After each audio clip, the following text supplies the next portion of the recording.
सभी दोस्तों को हमारा नमस्कार। मैं राघवेंद्र यदुवंशी राघव एकेडमी चैनल पर सभी दोस्तों का स्वागत करता हूं। दोस्तों, आज की क्लास में हम लोग व्यंजन का वर्गीकरण कर रहे हैं उच्चारण स्थान के आधार पे। दोस्तों, पिछली क्लास में हम लोग भी उच्चारण स्थान के ही आधार पे किए थे वर्गीकरण, लेकिन आज दोस्तों जितने हम स्वर पढ़े हैं व्यंजन यानी पूरा जो वर्णमाला है उसके आधार पे, उच्चारण स्थान के आधार पे आज हम लोग पढ़ेंगे कि कौन से स्वर कंठ से बोले जाते हैं, कौन तालु से और कौन से व्यंजन। तो दोस्तों आज स्वर और व्यंजन दोनों का वर्गीकरण हम लोग करेंगे उच्चारण स्थान के आधार पे कि कौन से स्वर और कौन से व्यंजन किस स्थान से बोले जाते हैं। दोस्तों हम लोग स्वर पढ़े थे 11 स्वर जो है 11 पढ़े थे।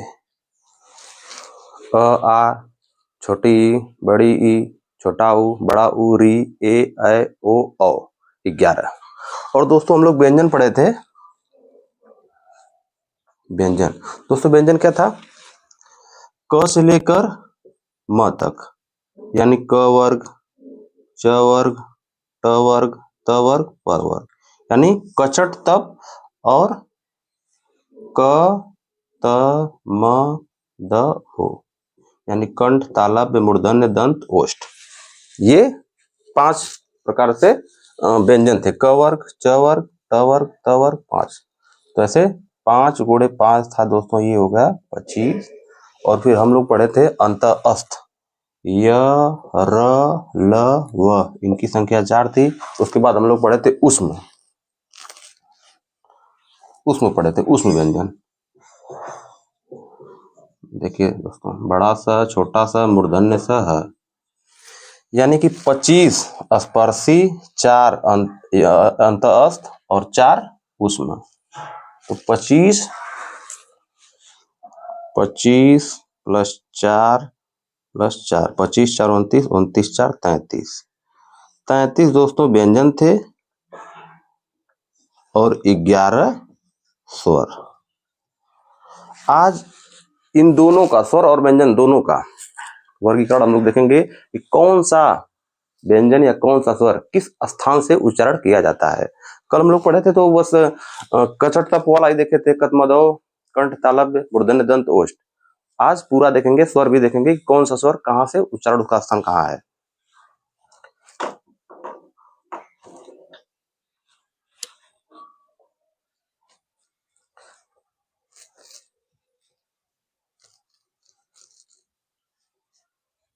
इसको हम इसलिए बता दिए हैं कि जैसे कि आप लोगों को याद रहेगा कि देखिए स्वर 11 था,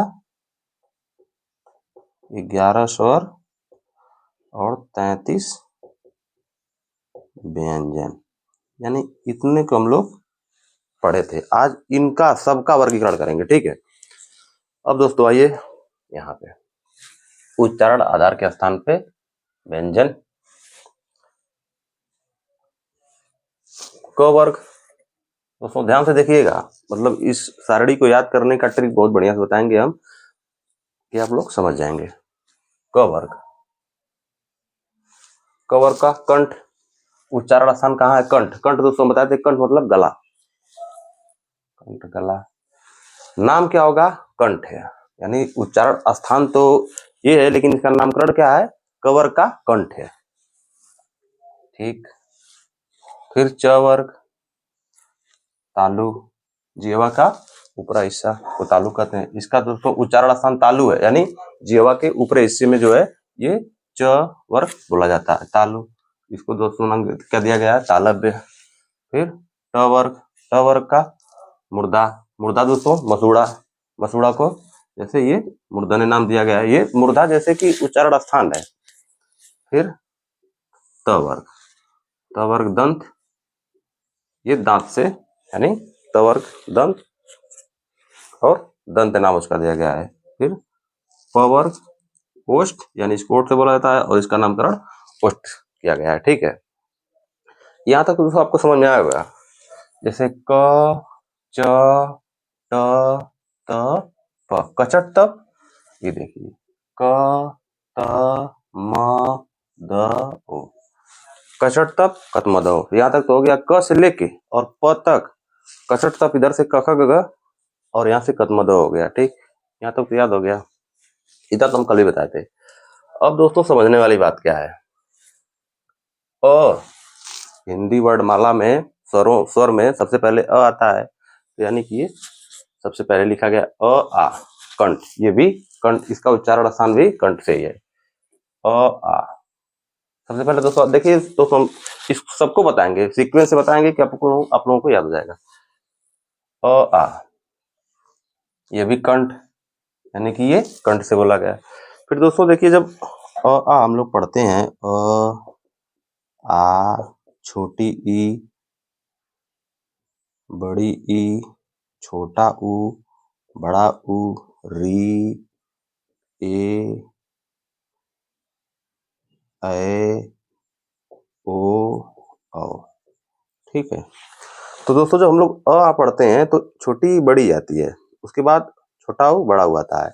यहाँ थोड़ा सा इसको सीक्वेंस से ध्यान देने वाली बात है कि यहाँ थोड़ा सा छोटा अ के बाद अ ई तो ई आएगा, लेकिन इसके बाद री आ जाएगा, फिर लरी आ जाएगा, उसके बाद ऊ आएगा। यही थोड़ी सी ध्यान देने वाली बात है, बाकी सब सेम है।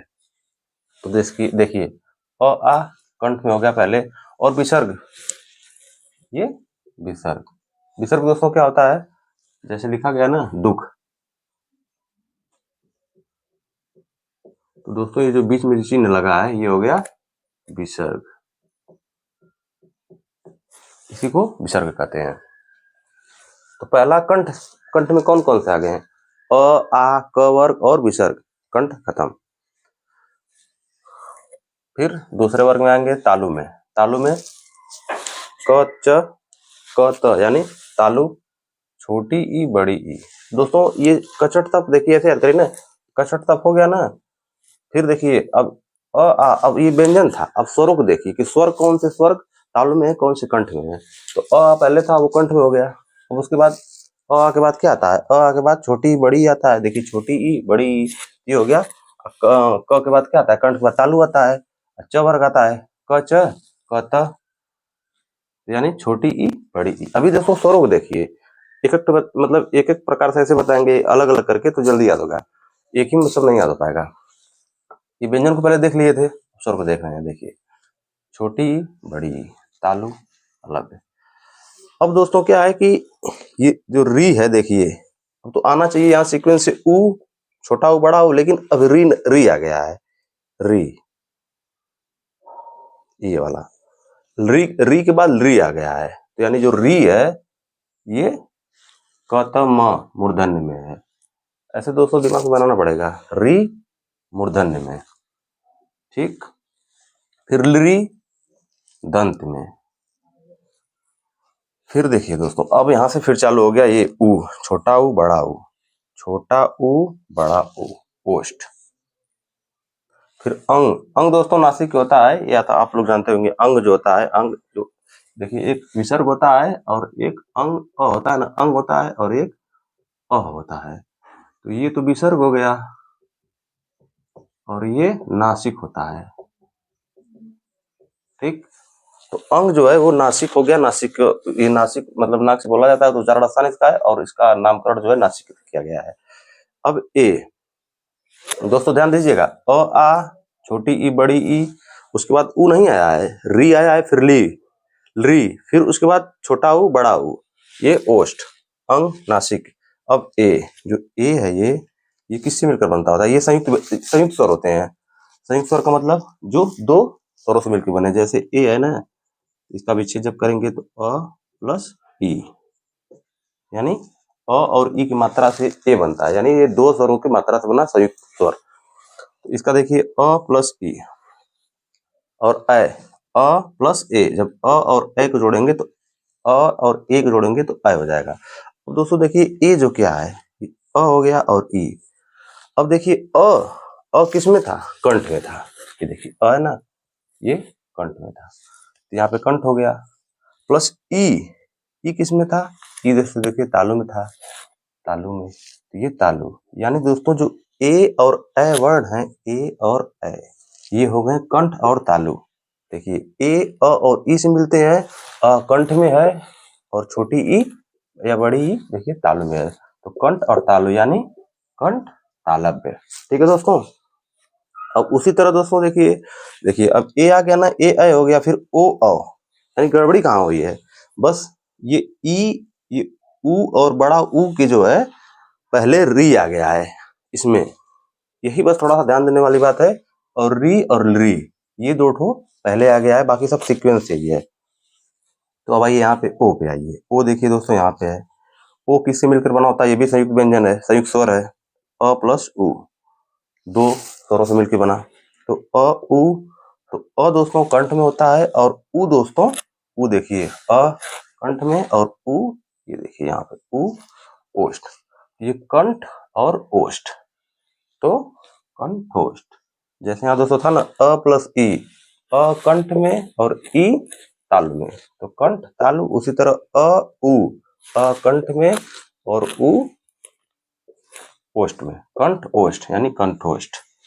अब दोस्तों व और ह, व का ऐसे याद करना पड़ेगा कि ये दंत और ओष्ठ यानी दांत और ओठ दोनों से मिला के व का उच्चारण किया जाता है और इनका नामकरण दिया गया है दंतोष्ठ।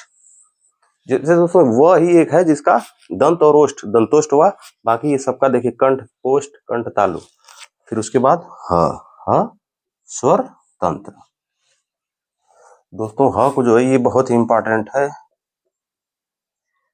ह को काकल्य वर्ण भी कहा जाता है, अलिजिह्वा भी कहा जाता है। ह स्वर तंत्र है, ह स्वर तंत्र, काकल्य वर्ण इसी कहते हैं, अलिजिह्वा। ये बहुत ही बार एग्जाम में पूछा गया है कि ह कौन सा व्यंजन है स्वर तंत्र, तो काकल्य वर्ण इसको कहते हैं। ठीक है दोस्तों, अब देखिए क से लेके म तक हो गया, कचट तप कतमदो, और अ से लेके अंगा तक हो गया। ठीक, अब देखिए अंत अस्त भी था, अंत अस्त चार था, य र ल व और उष्म था, स स ह। अब देखिए ये कहाँ है, देखिए पहला छोड़ देंगे, विसर्ग इसको हटाए, फिर यहाँ से स्टार्ट करेंगे इसको। देखिए बड़ा स, मूर्धन्य स, छोटा स, सीक्वेंस है, यानी कि पहले छोड़ के दूसरा, दूसरा तीसरा चौथा, बड़ा स मूर्धन्य स। तो देखिए तालु मूर्धा दंत, जिसको हमेशा जब भी पढ़ते हैं तो कहते हैं ना कि दंत स है, ये मूर्धन्य स है और ये तालु स है। ठीक है दोस्तों, तालु यानी तालव्य स। उसके बाद दोस्तों बस यही था, और य र ल व कहाँ गया, देखिए